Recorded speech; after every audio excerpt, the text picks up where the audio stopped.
Hello, hello, hello, everyone. Welcome back to the show. My name is Dan Hafner. For those of you rejoining the show, welcome back. If you've never listened to an episode, welcome. This is some technology stuff for you, some business, marketing, personal development. We got it all here, man. It's good times. And today I'm going to be introducing a new friend of mine named Darryl Stevens. Has a really cool platform I want to talk about and dive down. It's a really interesting kind of story. So we'll get to him in a second. But as I always like to start, wherever you're watching the show, wherever you're listening to the show, please take a couple seconds to either like it, rate it, review it, thumbs up, whatever the heck is there, whether you're on Spotify, YouTube, wherever you are. That really, really helps the show. We really appreciate any reviews, any ratings. That helps us grow, helps it get out to more people, everything like that. So wherever you're listening, please take the time to do that. And we really, really appreciate it. So with that being said, welcome to the show, Darryl Stevens. He is the founder of this platform called Bass Parlour.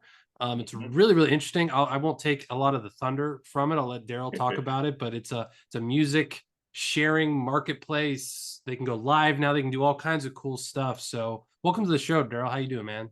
Doing good, man. I appreciate the invite, Dan. Thanks a lot. Thanks a lot. Yeah. And for Yeah. those of you watching, he's got some pretty sweet swag, man. Like the whole brand, it's just awesome, man. I love it. So Yeah, the what hat, what the what the heck hoodie. is what the heck is Bass Parlor, man? Tell us about it. Yeah, Bass Parlor. So Bass Parlor, we're an app. We're an app for musicians, specifically for indie musicians, right? So a lot of times, independent musicians they don't have the network, or sometimes they don't have the funds to that that the major record labels do, the major musicians do. So what we did is we created an app that allows independent musicians around the world to connect with each other, to find each other, to collaborate. And now we're releasing what we call Parlors Live, which is a feature that allows you to create your own room. You can invite other musicians into your room. In that room, you have a live feed. You can have your own workshops, your own tutorials, music discussions, interviews with other musicians. So it's really just a community, really a music community, a musician community allows us to build, to grow, to build networks and find collaborators. Because ultimately the goal is to find collaborators to create great music with. Yeah. No, it sounds awesome, man. So I mean, did you have a background in this? How did you even get this idea in the first place? Yeah, man. So a long story. So I actually started out as an athlete. I was a college baseball player, and Where'd you play? so I played baseball, center field, Where center where field. like where did you Oh, play though? UCF. So I started played 3 years at Very nice. University of Central Florida, transferred to Georgia Southern my senior year in sports, and Okay. so I finished up the degree at Georgia State. But as far as playing baseball, UCF and then Georgia Southern, Nice. and then got drafted out of high school. Assumed I was gonna get drafted out of college. Didn't get drafted out of college, and then I had to have something to kind of take that place of sports because I was really competitive. I was always a music person, really. So we grew up in a neighborhood in Atlanta. There's a lot of us always growing up playing baseball, basketball in the street, football in the street. This a whole bunch of different sports and riding our bikes, just having a good time. I was always the one that used to bring the music, so I did a soundtrack for a whole childhood basically. And so this being a music person, so once sports was out, I really dived deep into music production. So once I finished undergrad, I went to Orlando, moved to Orlando or back to Orlando because I went there for UCF. Went to a school there called Full Sail, learned like audio engineering, music production, ended up getting a job at EA Sports, and then worked on some of their Madden games, doing sound effects, sound effects, sound design. Nice. Um, and then, on the side, doing audio engineering, doing, some music production for some local artists there in Orlando. And, as a producer, I had, this is back in the mid 2000s, late 2000s. So, I was using some software, but I was really into the hardware stuff, MPCs, keyboards and all that kind of stuff. So, Yeah. was really big in production, but decided to go back to school and get a master's and moved to DC. When I was up there, that's when I started seeing these WeWorks pop up all over the place. And I was like, Ah, that's an incredible idea, but I wanted to do that idea, but a switch, like a little twist on it, which was starting a WeWork, but just for musicians. And so that way you're gonna have like different stations set up, and at each station you have like a different artist, a different producer, and they can work by themselves if they want to, or with with their partner, but also they're around other musicians. So that's one thing that kind of I love when I was doing music production, I love doing it, but sometimes it's kind of siloed out. You're in your own room making beats, making your own thing. So it can be sometimes kind of lonely a little bit. So I want to create something that got away from that feel of like, okay, I'm here by myself doing it like a mad scientist in your basement. And so built that up, started doing a lot of different music showcases in DC, started doing some different music showcases in Atlanta as well. Got a lot of great feedback from the musicians in the area, some of the local musicians in Atlanta and DC, and decided to start my own studio / shared workspace called Bass Parlour Studios. So, moved back to Atlanta, started Bass Parlour Studios, and we started like building a lot of momentum. And basically, one of the big things that we started throwing every single month was this thing we call the Bass Parlour Mashup. And what the Bass Parlour Mashup was, we just invited a lot of musicians from around the city. We would have like 50 different musicians, never met each other before. They come out and me and my team would just randomly pair them up. Like, okay, you and you, and like, so you would have maybe like 20 different teams. And each team we gave it like an hour and a half to create a brand new song. So they'll create a brand new song, that 90-minute block to create something, and then they get up there and perform it in front of everybody else. Wow. And so that started gaining a lot of momentum too. We started getting sponsorships from like Samsung and some other places. And so it really got good. But then COVID hit. And when COVID hit, we were like, oh, we're just getting going, just getting things moving. But I saw the real need for musicians to be able to find a place where they can build that network. And they love to collaborate, love to, find new people to work with, love to learn from each other and stuff like that. But there weren't really many places to do that. And now that COVID hit, there's even more of a need to do that. Because, I didn't know it was going to be as long as it was, but I knew it was going to be pretty significant. So we kind of pivoted the whole thing. We shut down the physical location of the studio, and we launched Bass Parlour app. So it took about 9 months to build it, and then we launched it in 2021, like January 2021, doing a lot of the same things that we were doing in the studio, but now we can do it on the app. So instead of reaching just musicians in Atlanta and the greater Atlanta area and maybe some of the surrounding states, now we can reach a global market of musicians and build a global community. So that's pretty much the origin story. Wow, that's really good. So it took. That was what I was going to ask, was how long did it take? So did you guys like hire a whole team? Did you build it yourself? What did you do? Yeah, so we outsourced it. So we hired a team to build it. I knew what I wanted to look like, so I designed it. Like, so between sketches and using Canva and all these different kind of tools, I sketched what I want to look like. But I'm not a coder, I'm not a developer. So what I did was I hired a development team to actually develop the app, and then from there, I just started building, adding things onto it that I wanted to see, and then getting like one of the big things we do is we get feedback from the community. So that's the biggest thing, because you can think that's something to work, but you need, like what I've learned is just to get feedback from the musicians who actually use it. Yeah, yeah. And for those of you that are watching either on Spotify or YouTube or anything, I'm sharing the website for it. Looks really good, looks really awesome, and it's really neat. So I mean, you got a couple of things on here, like it looks like there's contests and mashups and right all kinds of like fun stuff here. So absolutely. So yeah, we have a monthly contest. So one thing we do is we have a monthly music contest. So any two musicians on the app can pair up, create a song, upload that song into our contest, and whoever wins, whoever gets the most votes, and anybody can vote. You don't have to be a musician to vote. Anybody can vote on the song they like the best. Whoever gets the most votes wins the prize for that month.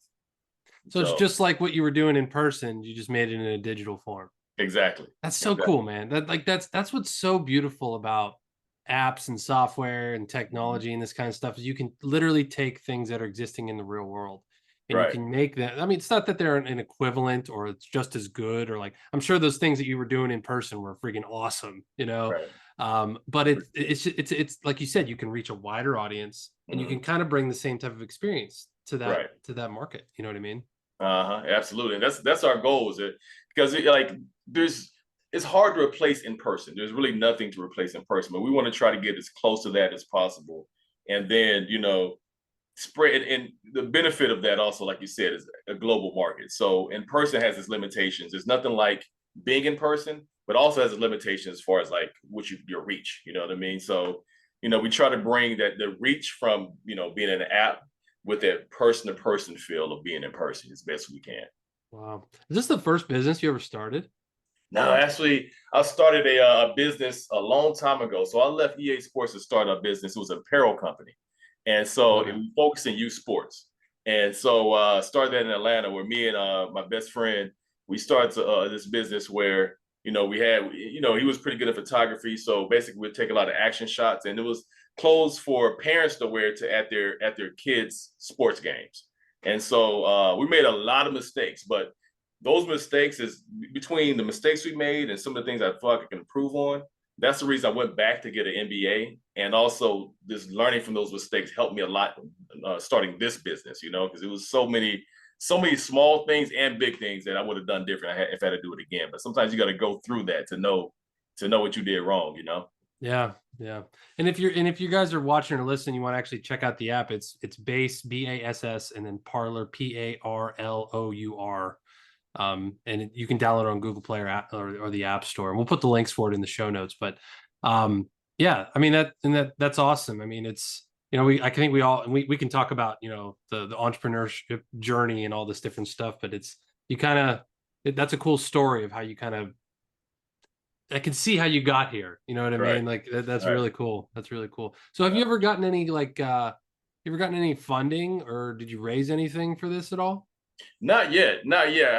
I haven't raised anything. I haven't really aimed to raise anything yet. I wanted to.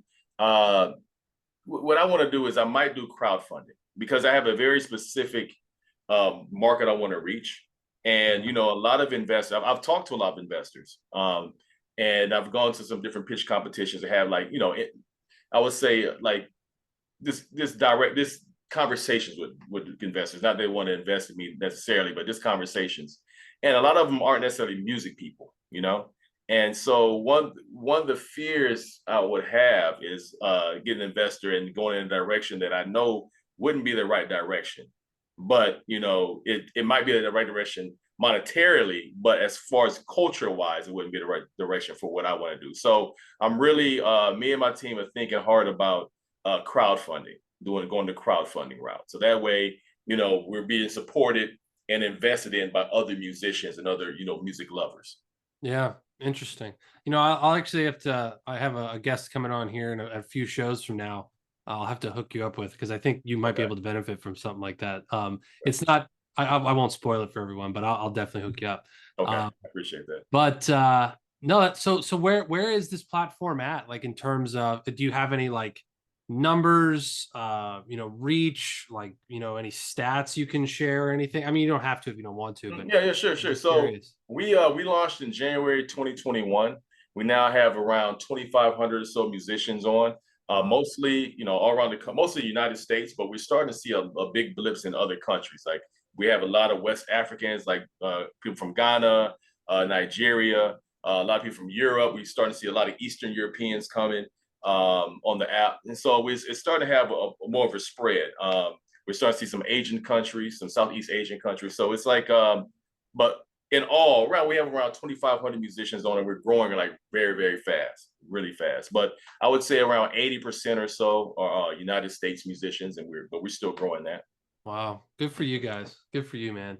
All right. Well, here's let's dive into some of the not so fun stuff now. Okay, okay. So what do you think what was the biggest challenge of, I mean, obviously you had the COVID challenge of actually like being shut down physically and then building this, but I'm talking like just specifically inside of building the Bass Parlor app, like the software, the platform, the community. What was the hardest thing about that? Well, two things. One is finding the right tech team, and two would be marketing on a budget.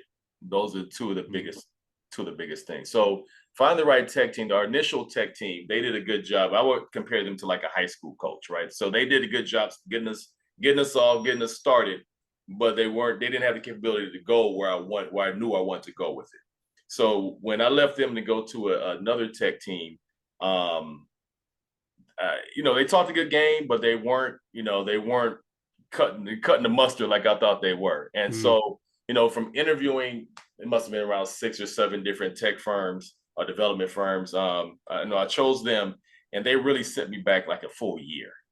Like honestly, like wow. pretty much the entire 2022, I was completely set back, and it was it was crushing, you know, because I had gained so much momentum in 2021. I knew I wanted to go. I brought on this tech team, and you know, outsourcing has its headaches. You know, it can be like, you know, everybody I speak with says, you know, you want to have an in-house tech team, but that's extremely expensive. You know, Yeah. so without without venture capital money to fund that, you know, it would be hard. So my choice was to outsource it.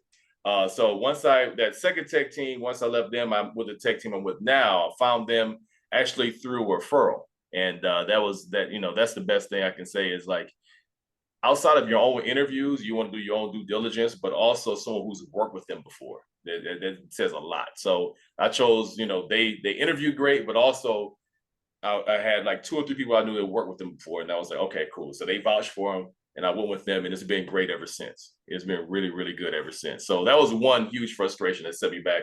The other one's marketing. So we, you know, we're marketing on a tight budget, and so what we do to try to separate ourselves, we do a lot of events in the community. So like what we had for studio, and then we work, you know, we rely a lot on word of mouth from those events, and then also from a YouTube show. So we try to have like these small, impactful events, and so the ground zero is here in Atlanta or maybe the Southeast, and then it spreads out from there. You know, so we have a lot of different things in the community. We will have like free showcases for musicians. We have a YouTube show where like pretty much the YouTube version of what I was telling you about. We're taking 2 musicians who've never, you know, worked with each other before. They create a song, have an hour to create a song. It's called a Bass Parlour Mashup on YouTube. So from different things like that, you know, the word of mouth spreads really, really quickly. So, you know, we don't have a whole lot of money to compete with some of the major competitors that we have, but we can make a huge impact in a small area and have that spread out. That's interesting. You know, at the time of recording this, this will probably be released after the fact, but at the time of recording this, I'm going out to a client of mine's launch. We actually built their app, and they're launching it at a convention. Okay. And I'm really interested to see how all that goes. So I mean, do you find that it those types of tactics, like everyone gets all, you know, all excited about Facebook ads or Google ads or like running those types of things, but do you find that like boots on the ground, you know, what, call it guerrilla marketing, call it whatever you want to, like, you know, whatever in-person type things, do you find that has a bigger effect, or like you said, like a network word of mouth effect, or is it harder to do? It's both. I think it has a bigger effect when it comes to word of mouth. It doesn't have the reach because you know you can't reach as many people, but it has the people that you do reach has a bigger impact, and it's more likely that they'll tell other people. Because like I also, in addition to that, you know, I do Instagram ads, I do Facebook ads, I do all that as well. I can't put as much money into it as you know, other larger brands can, but I do some of that. But I have to supplement that with our in-person type stuff. And so what I found is that the reach, I would say the reach is a lot, you know, so you know how Facebook and Instagram ads, you can say where you want it to hit, who you want to hit, what geographical area. So yeah, that's extremely necessary. But when they see it, they're inundated with all kinds of ads, so they're not really going to usually tell any, unless it's super impactful, tell that many people. But if they go to an event in person, a Bass Parlour, and they go, "Oh, you got to come to this event next time they have it." Like, it's the word of mouth spreads like that, and especially nowadays when there's not as much face-to-face interaction as there was in the past. You know, I would say even pre-COVID. So those kind of things seem to, from my observation and from my team's observation, have stuck out more. But I do supplement that also with, you know, the Instagram ads and all that kind of stuff, because you can't replace that kind of reach, you know. Yeah, no, that makes sense. That makes sense. That's a good answer. I appreciate that. So yeah, I'm interested, and I'm doing my own thing here with my own conference-based launch of things like that too. So Right. so that's exciting. That's cool, because it's, I mean, it's just a different way of grabbing attention and doing different things. You know what I mean? So very cool. Right. And a lot of it is trial and error too. You know, a lot of it's Yeah. like, oh, this could be a cool idea. Let me just try this out. Sometimes it works, sometimes it doesn't. Even when it comes to like ads, you know, even when it comes to making ads, what I found too with ads is people want to see other people. So I started having more like face-to-face, like videos of people enjoying things, like anything that involves interaction is what I've really focused on now with the ads, rather than just features and showing the app or whatever. Like actual interaction or testimonials really goes a long way. Is what I found. Interesting. Yeah, that's good. That's good information. So, well, let me ask you this too. If I think we already know like the development mishaps and all that different stuff that kind of went on. Right. So maybe it's the same answer, but if you could go back, COVID just shut you guys down in 2020 was 2020.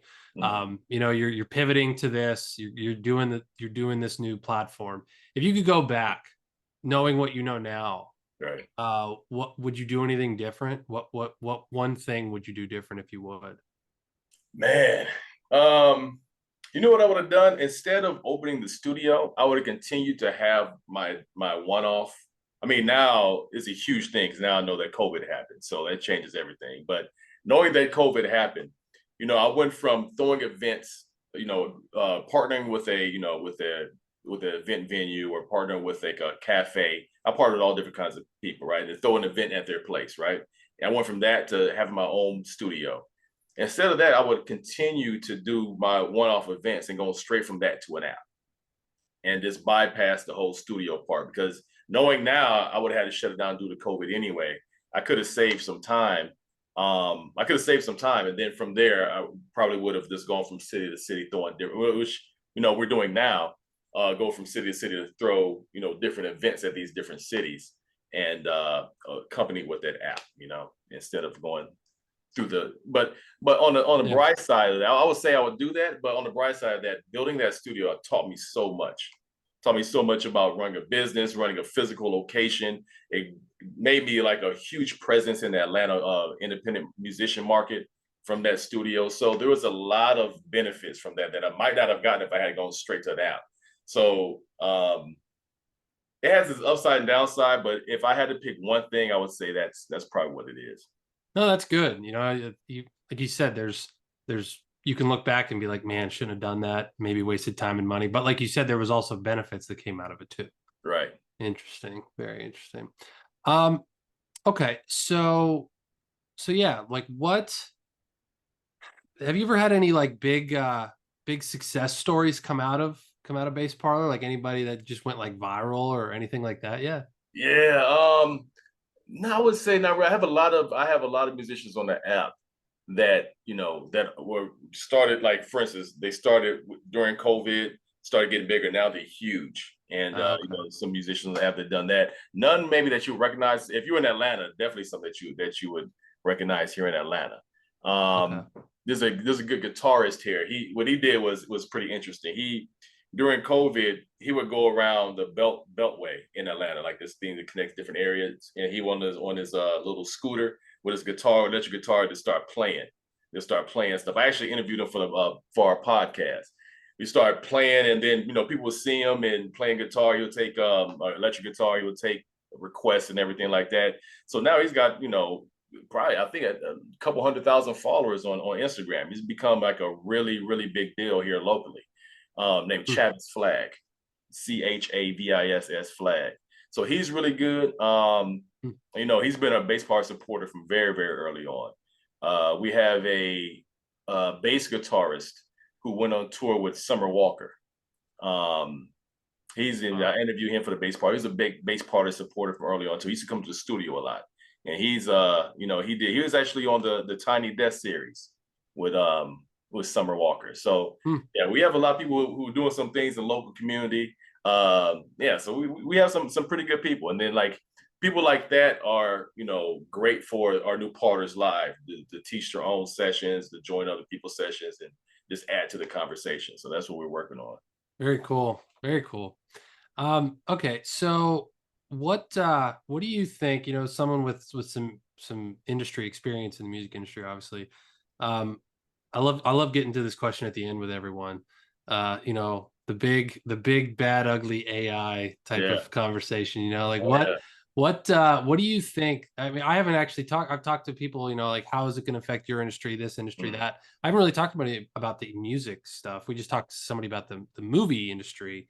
Okay. But with music, like how is it what's going on with AI and music? Is it like ruining stuff? Is it making stuff better? What's going on with the music industry? Yeah, it hasn't really fully hit yet. is a lot of things that will happen or that I think will happen, or a lot of things that could happen. Like It what? hasn't affected us as much as the movie industry yet. Some things I think it can go, because like obviously they have the Drake and Weeknd song that was released last year, and so like it was an AI Drake Weeknd song. It wasn't them. It was an AI, imitation of them basically. But the song ended up being a hit until they took it off, and so it can if they don't handle it right, it could destroy the music industry as it currently is. I mean, you're always going to have music, obviously, and you're always going to have an industry somewhere, but it can destroy its current state. But if they handle it right, I think it could be a great benefit and add other revenue streams to artists. Like, for instance, I think one thing that that will happen, and I think they should jump on it early, is that you can license your voice. So if you have an AI that, let's just take the Weeknd again. Let's say the Weeknd, AI can imitate his voice. He can license his voice, and then you can have a songwriter, or thousands of songwriters, whoever wants to come write a voice, release a song in the voice of the Weeknd, and then with that voice, he can get a cut out of whatever song is released in his voice, and so you can have a business that's set up to just license AI imitation voices, and then make sure that it's in, that is in, I don't say in cahoots, but make sure that partner with the artist, so to make sure the artist gets a cut of whatever's released in that artist's voice. So it's really gonna, I think it can really bring to rise songwriters. A lot of songwriters can have an opportunity to be a great songwriters who can't sing or can't rap or whatever it is, but can use someone else's voice with their lyrics that they write, and then they get a cut, the artist gets a cut, and then I think that's one way it can benefit everybody.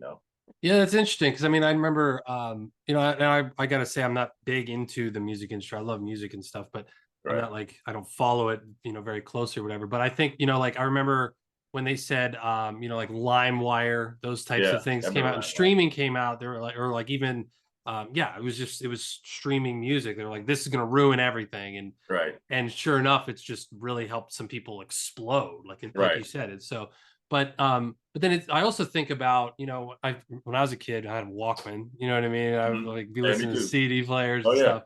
And then you would buy the CD or whatever, and then you would hear a music or a song where, somebody ended up, they did a collab, or like they were, it was somebody that got featured, and you were like, oh, I actually know that person, or whatever it was. And that was almost like a really interesting, and for someone who like didn't follow, like I never like obsessively followed a lot of the people I was listening to or anything, but it was Right. like, wow, they like, there's two superstars that are combining for something. So Mm. could it almost be like, could I write a song and then bring in like, you know Luke Combs is my favorite guy. I'm a Okay. country fan. Could I Okay. like do a song if Luke Combs like licensed his voice? Could Mm. he be like a guest star on my track? Could that happen? Yeah, it could happen, and that's where I think it's going to go. That's where I think it's going to go. Is you can have your own, you can write your own track, your own lyrics, and everything like that, and then have that. Even if you're a guitar player, have your own parts, and then have that voice on there. And but there's no right now. There's no governing body to organize all that. Yeah. So there's no company to organize all that. But that's where I see like a Spotify version of AI that can organize that, and so they're getting the artist to get a cut, the songwriter gets a cut. The artist is obviously going to get a bigger cut than the songwriter, but everybody can get a little piece and of the creation. So I can see that happening with AI. But on the downside, if it's unregulated, kind of like how when Livewire first came out, and what was the other one?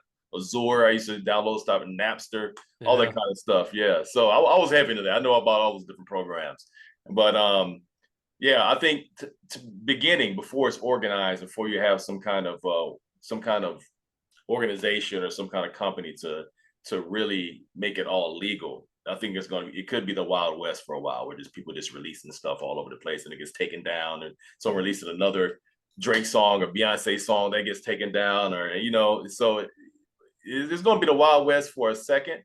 But I think the music industry from this first iteration with streaming has gotten hip to it. I think it's not going to take as long this time for them to organize as it did last time. No, that's a good analogy, the Wild West of stuff, because I mean, it's like, it really is when you think about it in a lot of ways. It really has unleashed this kind of Wild West of Right. things. Yep. Absolutely. Wow. That's crazy. That's crazy. All right. Well, we got a few more minutes. What's one maybe piece of advice you would give someone, maybe a listener, maybe they've wanted to start a platform, had an idea for an app, or they just have a hobby they want to turn into something. What's a piece of advice as someone who's gone through and actually built something, brought it to success, got community in there, gone through, you have a team now, you're growing it. What's one piece of advice you'd leave someone with in that space? I would say now, something that wasn't available to me then, that's available to a lot of people now is those what they call that. You can build your own app by yourself, like very scaled down MVP version of an app. No code, that's what they call it. No code building tools. That's what I do, man. Thanks for the plug. I appreciate it. Okay, I didn't know that. Yeah.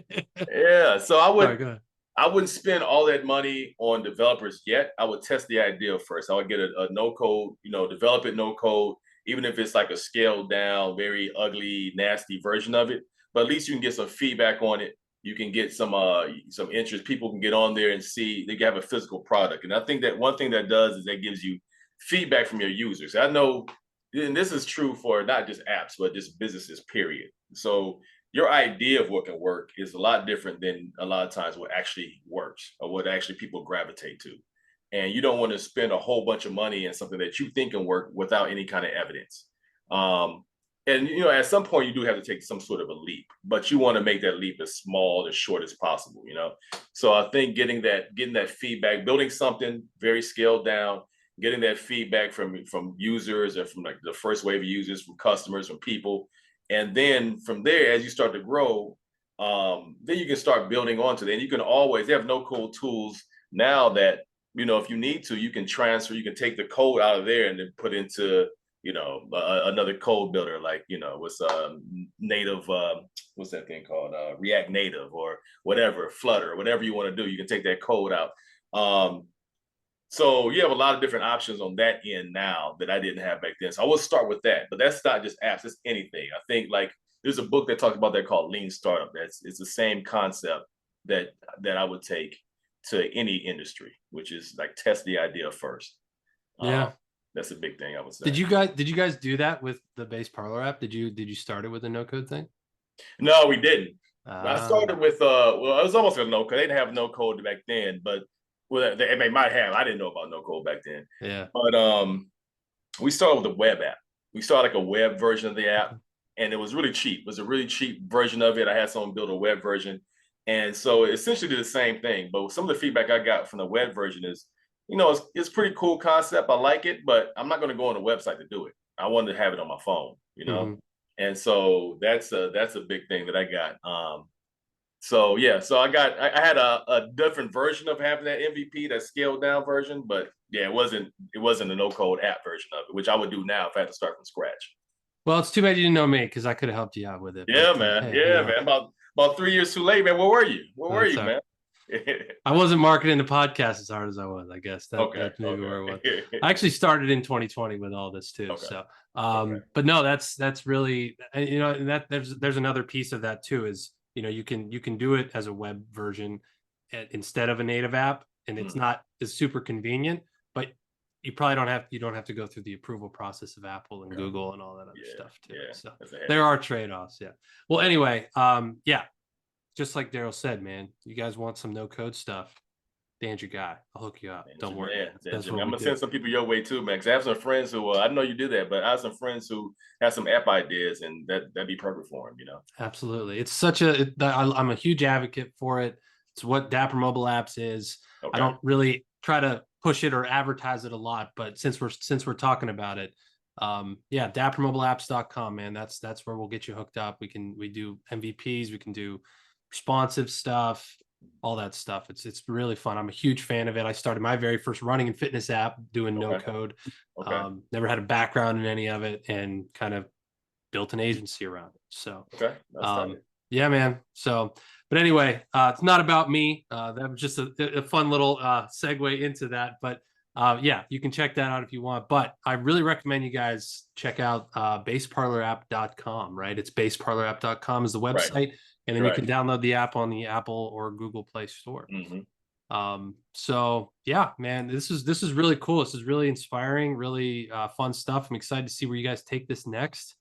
Um, and if you feel free to share this anywhere, or talk about this. I don't know if you've ever gone into this depth of how you brought this up or anything. That's what I love. That's what I love about these shows, is like digging into like, how did this actually come to be? You know what I Yeah, mean? yeah. I got space to roam. I got space to tell the whole story. Yeah, that's Sure. good. That's good. Yeah, Well, but I appreciate bringing me on too, man. I appreciate bringing me on. Like I said, I'm gonna have some friends who have some good app ideas, and I'm gonna send them your way, man. I'm definitely send them your way. And so I really enjoyed the conversation, man. awesome. Awesome. Well, I appreciate that. Thank you so much, Darryl. Appreciate coming on the show, man. So that's going to be a wrap for everyone. So check out the Bass Parlour app. Like we said, the link will be in the show notes. You can download it from the Apple or Google Play stores. Bass Parlour, my friends, Darryl Stevens. Check it out if you're into music. Even if you're not in the Atlanta area, if you're in anywhere, like this is a global thing. So that's the beauty of applications software. Absolutely. So all right, man. Well, that's it. Well, that's all we're gonna do. So again, rate, subscribe, vote, upvote, whatever the heck you got to do for the show. Really appreciate it. As long as you got some value out of this, and share it with someone if you did as well. All right, everyone. I'll see you in the next episode. Dan Hafner signing off. See you later. Thanks, Dan. I appreciate it.